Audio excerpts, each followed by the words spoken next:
I really am often pained to answer the question, if Christians commit suicide, do they go to heaven? Because I fear sometimes when I'm being asked that, whether or not someone is trying to think through, would it be okay for me to commit suicide? And of course the answer to that is no, it's not okay. Suicide is murder.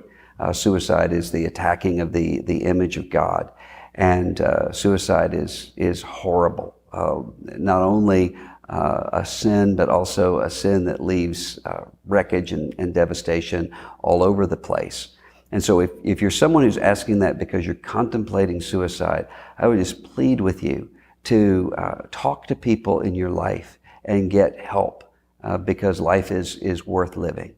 But I know at the same time, there are many people when they ask that, it's because someone they loved has committed suicide, and they worry, does this mean because this person's essentially last act on earth was a sin, does this mean that that person is in hell? And the answer to that is no. This person is in Christ. This person is in Christ. That means that the blood of Christ covers that person's sins, past, present, and future. And so we're not saved on the basis of the last thing that we do being something that is acceptable to God. We're saved by the grace and mercy of God.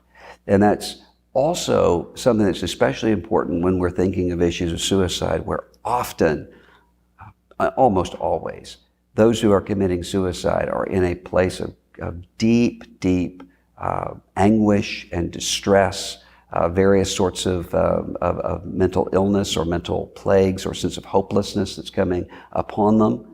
And so we ought to view that with compassion. And so the response that we ought to have when someone we love commits suicide is not to blame people, not to blame that person, not to be angry at that person, nor is it to wonder, does this mean that this person is outside of the reach of God's grace? God's grace covers a multitude of sins, including those that are so hurtful that we hesitate to even talk about.